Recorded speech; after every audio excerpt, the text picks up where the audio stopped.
पिछले वीडियो में देखा historiography development in the West का पार्ट 1, आज हम पार्ट 2 देखने वाले हैं। तो अभी हम शुरू करते हैं। Development of the scientific perspective in Europe and historiography. Till the 18th century CE, Europe had achieved a remarkable progress in the fields of philosophy and science. 18वीं शताब्दी तक यूरोप में कई सारे डेवलपमेंट्स हो चुके थे। फिलोसॉफी मतलब तत्वज्ञान में और विज्ञान में। तो scholars by then had come to believe in the possibility of studying the social and historical truths by applying scientific methods.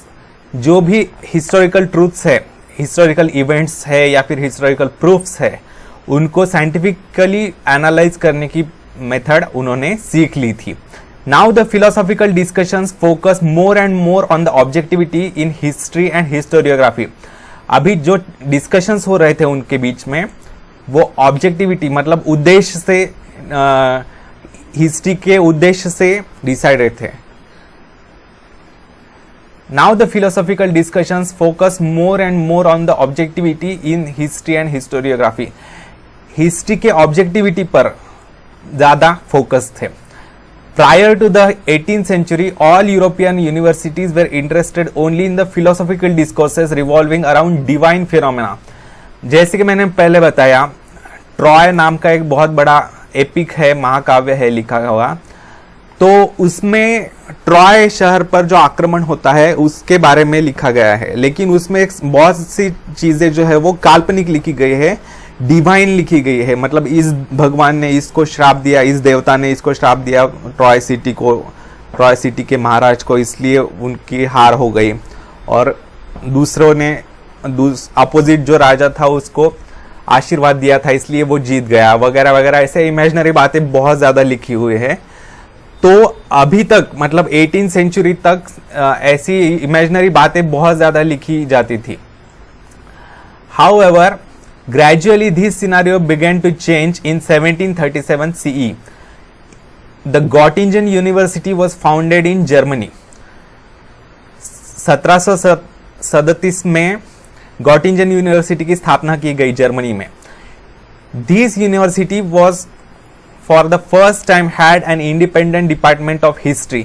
पहली बार दुनिया में किसी यूनिवर्सिटी में एक इंडिपेंडेंट डिपार्टमेंट था हिस्ट्री का, इस यूनिवर्सिटी में पहली बार। Later other German universities also became centres of historical studies. बाद में बाकी जर्मन यूनिवर्सिटीज में भी अलग अलग हिस्टोरिकल स्टडीज पर सेंटर्स स्थापित किए गए। Notable scholars. The contributions of many scholars are important in the development of historiography. Let us have a look at the contributions of few notable scholars. अभी अलग अलग स्कॉलर्स ने जो कंट्रीब्यूशन दिया है हिस्ट्री के डिस्कशन में, स्टडी में, हिस्टोरियोग्राफी में, वो हम देखने वाले हैं। पहला है रेने देकार्ते। एस साइलेंट है इसमें, दोनों एस, पहला और दूसरा, देकार्ते। ये एक फ्रेंच फिलोसोफर था, वो मैथमेटिशियन भी था और साइंटिस्ट भी था। उसका जन्म आप एक्स्ट्रा इंफॉर्मेशन के तौर पर लिख सकते हैं अपने बुक में अगर आप चाहे तो। उसका जन्म हुआ था 31 मार्च 1596 को। 31 मार्च 1596 को उसका जन्म हुआ और मृत्यु हुआ था 11 फरवरी 1650। 11 फरवरी 1650 को उसका मृत्यु हुआ। ठीक है।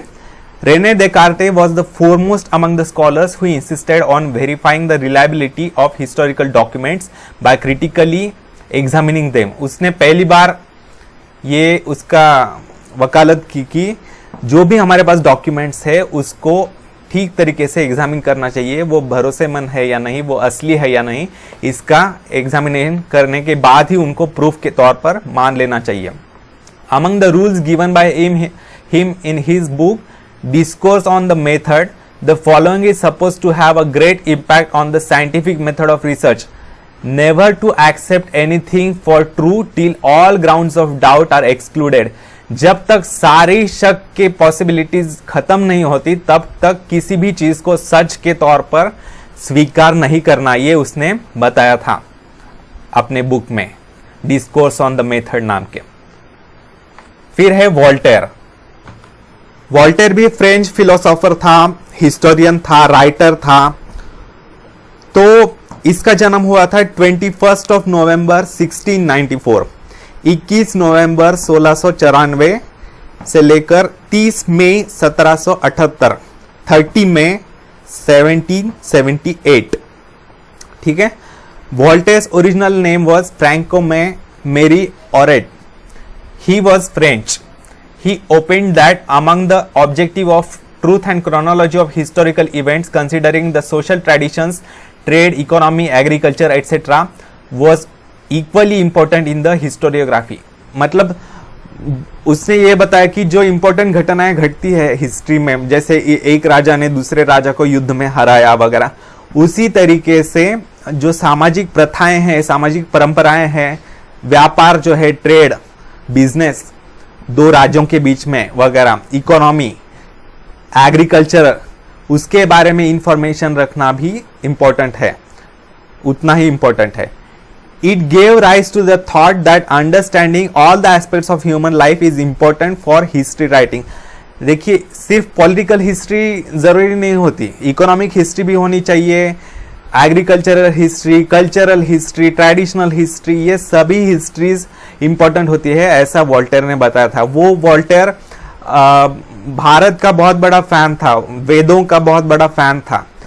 ऋग्वेद, यजुर्वेद, सामवेद, अथर्ववेद ये उसने पढ़े हुए थे और उसने फ्रेंच भाषा में ट्रांसलेट भी किए थे।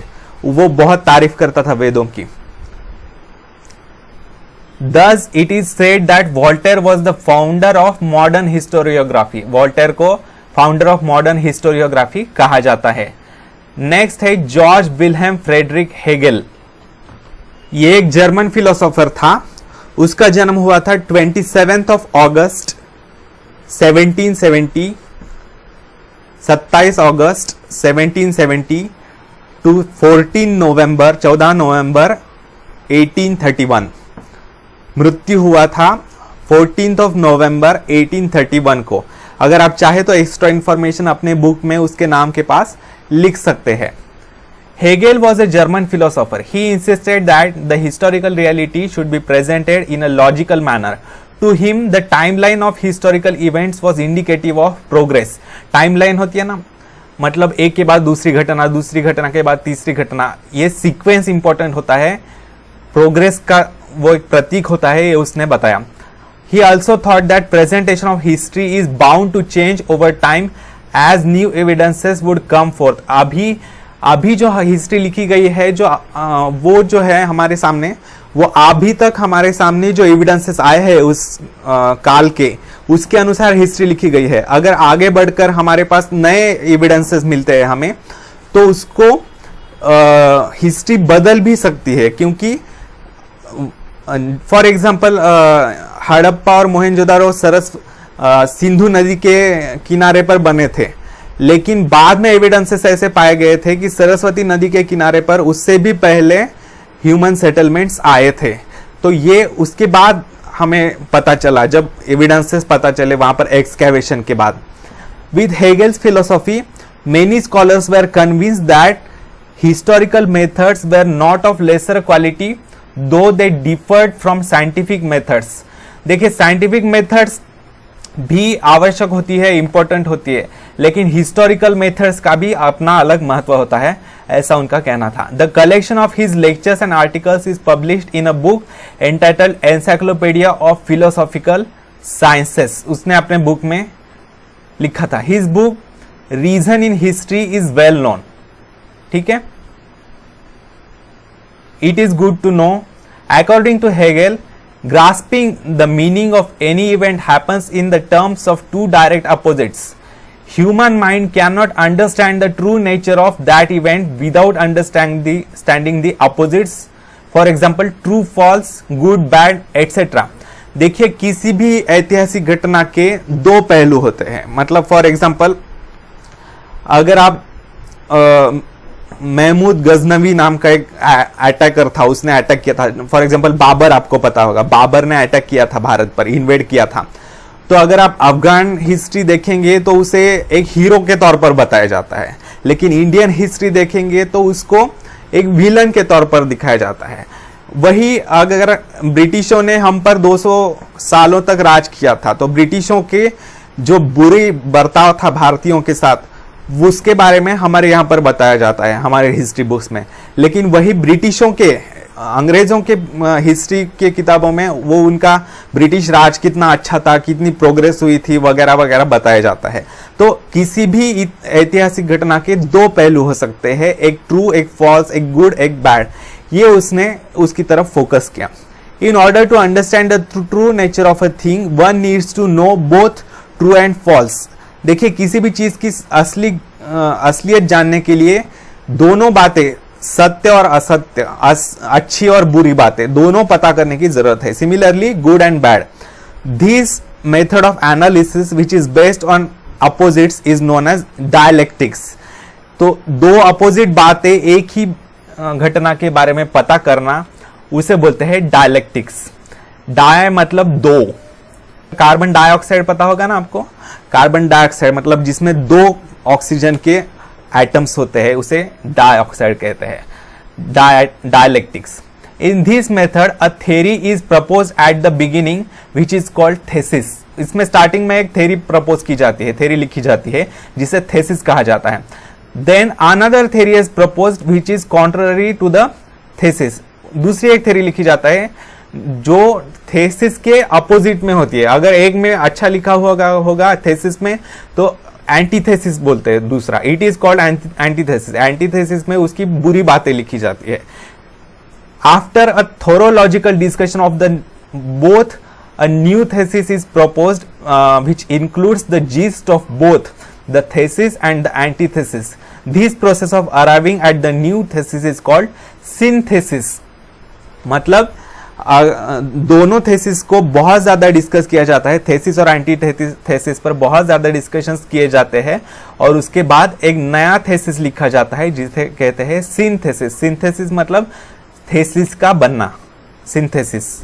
फोटोसिंथेसिस आपको पता होगा, मतलब लाइट एनर्जी से फूड बनाना। नेक्स्ट है Leopold von रैंके।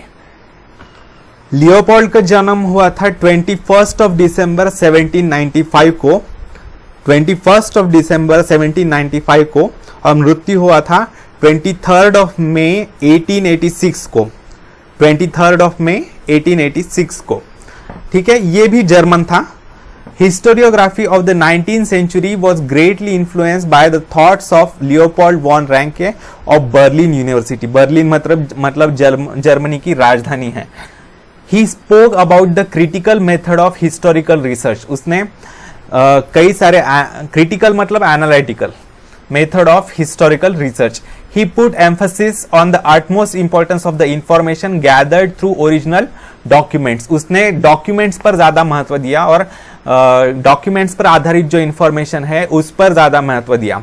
He also stated that all the types of documents associated with historical event need to be examined with greatest care. जो भी डॉक्यूमेंट्स है किसी घटना के बारे में, ऐतिहासिक घटना के बारे में, हिस्टोरिकल इवेंट के बारे में, उनकी केयरफुली एग्जामिनेशन करना जरूरी है। वो असली है या नहीं, वो किस समय की है, वो किसने लिखी है, वगैरह वगैरह। He believed that with this method it was possible to reach the historical truth. He criticized imaginative narration of history. उसने इमेजिनेटिव राइटिंग मतलब जैसे कि मैंने बताया पहले इमेजिनरी बातें बहुत लिखी जाती थी, तो उस पर उसने बहुत निंदा की उसकी, उसको बुरा लगता था वो। उसने फैक्ट्स पर लिखना ज्यादा महत्व दिया था उसको। Collection of his articles is published in 2 books entitled The Theory and Practice of History and The Secret of World History. ये 2 किताबें उसने लिखी थी। फिर है कार्ल मार्क्स। कार्ल मार्क्स भी जर्मन था। वो एक फिलोसोफर था, इकोनॉमिस्ट था, सोशियोलॉजिस्ट था, मतलब समाज तज्ञ, जर्नलिस्ट था, रिवोल्यूशनरी सोशलिस्ट भी था। उसका जन्म हुआ था 5 मई 1818 को, 5th ऑफ मई 1818 को, और मृत्यु हुआ था 14th ऑफ मार्च 1883 को, 14 मार्च 1883 को उसका मृत्यु हुआ था। In the later half of the 19th century, a new school of thought arose keeping in view the new thesis formulated by Karl Marx. According to Karl Marx, history was not about abstract ideas, it was about living people. उसने भी यही बताया कि काल्पनिक चीजों पर history नहीं लिखी जानी चाहिए, बल्कि असली लोगों के ऊपर हिस्ट्री लिखी जानी चाहिए। Human relationships are shaped by the fundamental needs of people and the ownership as well as nature of prevalent means of production to meet those needs। वो एक अर्थतज्ञ था, मतलब इकोनॉमिस्ट था। उसका कहना था कि human relationships are shaped by the fundamental needs of people, the ownership as well as the nature of prevalent means of production to meet those needs. देखिए फंडामेंटल नीड्स मतलब कौन सी होती है? फूड, क्लोथिंग और शेल्टर। तो ये चीजें जो है वो कैसे पा रहे हैं एक देश के लोग, और उसका ओनरशिप किसके पास है, इसके ऊपर बहुत ज्यादा डिपेंडेंट होता है। The accessibility of these means to different strata of the society may not be equal. अलग अलग लेवल के लोग होते हैं, किसी के पास घर नहीं होता, किसी के पास बहुत बड़ा घर होता है, तो अलग अलग स्ट्रेटा होते हैं। स्ट्रेटा मतलब levels. This inequality causes a division of society into classes leading to class struggle। उसके अनुसार उसका ये कहना था कि सोसाइटी में क्लासेस होते हैं, उसने क्लास थ्योरी रखी थी, मतलब दो क्लासेस में बांटी गई थी उसके द्वारा दुनिया। उस समय की जो समाज था वो दो क्लासेस में बांटा गया था। पहला था हैव्स और दूसरा था हैव नॉट्स। हैव्स और हैव नॉट्स इस दो क्लासेस में दुनिया बटी हुई थी, उनका समाज बटा हुआ था, वो जर्मन था। तो हैव्स मतलब जिनके पास सब कुछ होता है, और हैव नॉट्स मतलब जिनके पास कुछ नहीं होता। ऐसे उसने समाज को बांटा था। उस समय दुनिया में बहुत ज्यादा जमींदारी की पद्धति थी। जमींदारों के पास पूरी इंडस्ट्रीज हुआ करती थी, सारी जमीन हुआ करती थी उन्हीं की ओनरशिप में, और वो सारा जो खेती में जो प्रोडक्शन होता था वो सारा अपने पास रख लेते थे। ये जमींदार लोग जो थे वो सिर्फ 10 से 15% हुआ करते थे, लेकिन उनके पास 90% देश की प्रॉपर्टी हुआ करती थी। हैव नॉट्स के पास, हैव नॉट्स मतलब वर्कर्स, उनके पास कुछ नहीं हुआ करता था। वो जमींदारों के पास जमीनों पर खेती करते थे, बाड़ी करते थे, नौकरी करते थे कारखानों में, उनको सैलरी भी ठीक से नहीं मिलती थी, तो वो बहुत गरीब थे। उनके पास अपना घर भी नहीं हुआ करता था, और उनका फूड और शेल्टर, क्लोथिंग, ये फंडामेंटल नीड्स भी ठीक से पूरी नहीं हुआ करती थी। तो उन्हें कहते थे have nots.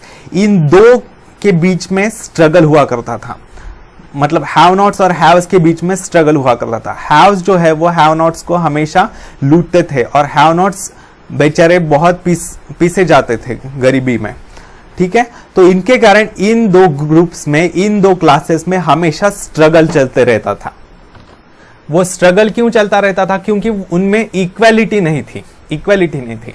This inequality causes a division of the society into classes. कौन से classes?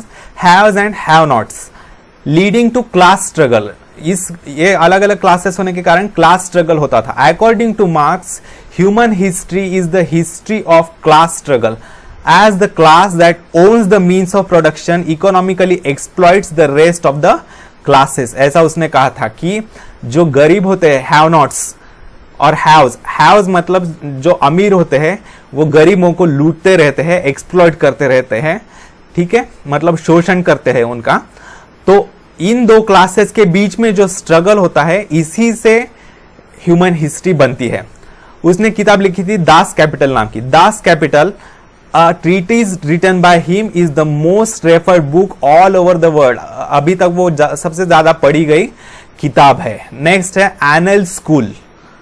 At the onset of the 20th century, a new school of historiography arose in France, which is known as the Annales School। France में एक नए प्रणाली का उदय हुआ, मतलब नई मेथोडोलॉजी ऑफ हिस्टोरियोग्राफी। स्कूल मतलब मेथोडोलॉजी, स्कूल मतलब प्रशाला के तौर पर नहीं ले सकते यहाँ पर। स्कूल मतलब स्कूल नहीं जहां पर आप जाते हैं, स्कूल मतलब थॉट प्रोसेस, विचारधारा। स्कूल को विचारधारा भी बोल सकते हैं। एनल स्कूल का उदय हुआ। Annales school gave a new direction to history writing. It was recognized that the history is not only about the political events, kings, great leaders, and accordingly politics. diplomacy and wars, but also about the climate, local people, agriculture, trade, technology, means of communication, social divisions and their collective psychology. मतलब पहले 20th century से पहले, 20th century मतलब मैंने बताया है आपको, 20th century मतलब 1901 से लेकर तो 1999 तक 20th सेंचुरी है। तो उस सेंचुरी के आने तक सिर्फ पॉलिटिकल इवेंट्स को ही हिस्ट्री माना जाता था। मतलब एक राजा ने दूसरे राजा को हरा दिया, या फिर एक देश और दूसरे देश के बीच में जो एग्रीमेंट्स हुआ करते थे उन्हीं को हिस्टोरिकल इवेंट्स के तौर पर लिया जाता था, इंपॉर्टेंट इवेंट्स के तौर पर। लेकिन बाद में ये एनएस स्कूल ने ये बताया कि हिस्ट्री में क्लाइमेट की हिस्ट्री भी आनी चाहिए, कैसे कैसे क्लाइमेट बदलता गया पृथ्वी पर का, अर्थ का।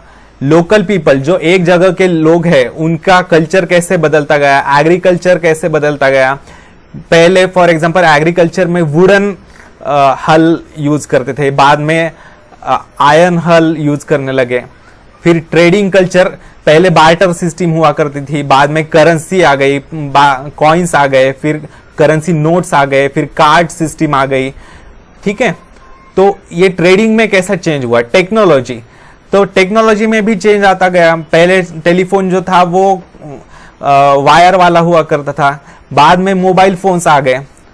तो मीन्स ऑफ कम्युनिकेशन, पहले लेटर से मैसेजेस लिए जाते थे, बाद में कई सारे एडवांस टेक्नोलॉजी आ गई। Social divisions and their collective psychology, thinking. In the historical times, the Annales school was started by French historians. इसकी शुरुआत जो है Annales school की, वो French historians द्वारा की गई थी। Feminist historiography. Feminist historiography means the restructuring of the history from the perspective of a woman. मतलब एक महिला के नजरिए से, महिला की दृष्टिकोण से हिस्ट्री को लिखना।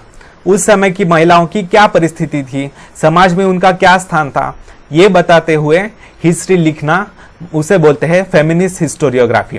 The writings of Simone de Beauvoir help in establishing the fundamentals of feminism. Simone de Beauvoir नाम की एक हिस्टोरियन थी, feminist historian. Simone de Beauvoir जो थी वो फ्रेंच हिस्टोरियन थी, इंटेलेक्चुअल थी, फिलोसोफर थी, पॉलिटिकल एक्टिविस्ट भी थी वो। ठीक है, उसका जन्म हुआ था 9 जनवरी 1908। 9 जनवरी 1908 से लेकर 14 अप्रैल 1986, 14th of अप्रैल 1986 का उसको मृत्यु हुआ। ठीक है, तो वो पहली फेमिनिस्ट हिस्टोरियोग्राफर थी, ऐसा माना जाता है। Help in establishing the fundamentals of feminism, she was French. The feminist historiography emphasized not only on the inclusion of women in history but also on the rethinking of the male dominated perspective of history. पहले सिर्फ male dominated मतलब पुरुषों के नजरिए से history लिखी जाती थी, मतलब महाराज राजे भी पुरुष हुआ करते थे, महिलाओं को अलाउड नहीं था। तो उसने उस समय की महिलाओं की क्या परिस्थिति थी, समाज में उनका क्या स्थान था, वो स्टडी करके उनकी हिस्ट्री लिखने की कोशिश की। It drove historical research to focus in depth on various aspects of women's life, such as their employment, their role in trade union institutions working on their cause, their family life, etc. उनकी family life कैसी थी, उनका समाज में स्थान कैसा था, क्या वो समाज में फ्रीली मूव कर सकती थी, नौकरियां कर सकती थी, शिक्षा प्राप्त कर सकती थी, ये सब कुछ उसने स्टडी किया। In the historical writings after 1990, women were portrayed as independent social class. 1990 के बाद महिलाओं का एक अलग क्लास के तौर पर उन्हें ट्रीट किया जाने लगा। फिर है माइकल फूको, ये TL साइलेंट है, माइकल फूको। उनका पूरा नाम पॉल माइकल फूको भी था। उनका जन्म हुआ था 15th of October 1926 को, 15 अक्टूबर 1926 को सॉरी, से लेकर मृत्यु हुआ था 25th of June 1984, 25 जून 1984 को उनका मृत्यु हुआ था। तो वो एक फ्रेंच हिस्टोरियन थे of the 20th century। Michael Foucault brought forth a new concept in historiography. He in his book Archaeology of Knowledge argued that the prevailing practice of arranging historical events in the chronological order is not right. He drew attention to the fact that archaeology does not strive to reach the ultimate historical truth but attempts to explain various transitions in the past. सिर्फ महत्वपूर्ण घटनाओं के बारे में ही लिखा जाना नहीं चाहिए, ऐसा उन्होंने बताया। उन्होंने ये कहा कि ट्रांजिशंस मतलब बदलाव कैसे आते गए, एक स्थिति से दूसरे स्थिति में कैसा बदलाव होता गया समाज में, देश के परिस्थिति में, राजाओं का स्थित्यंतर, वो उन्होंने बताया। वो भी इंपॉर्टेंट होता है, ये बताने की उन्होंने कोशिश की।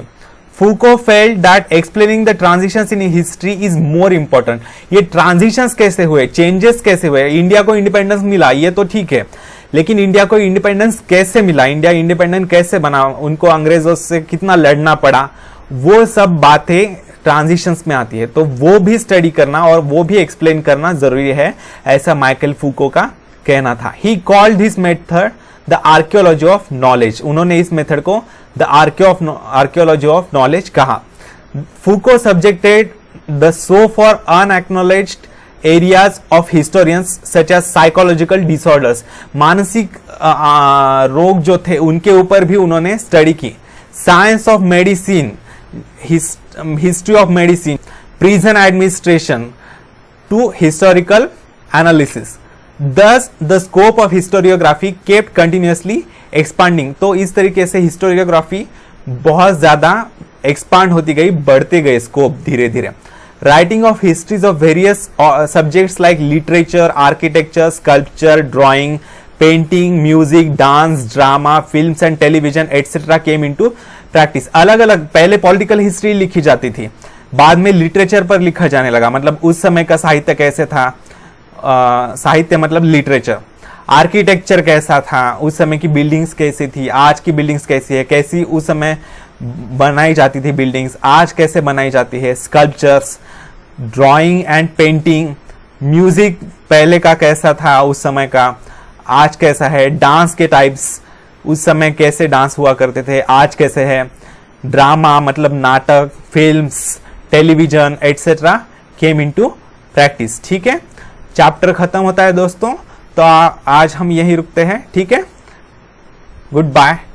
अगर आपको अच्छा लगे तो लाइक कीजिए इस वीडियो को, शेयर कीजिए अपने दोस्तों के साथ और सब्सक्राइब कीजिए चैनल को। Thank you.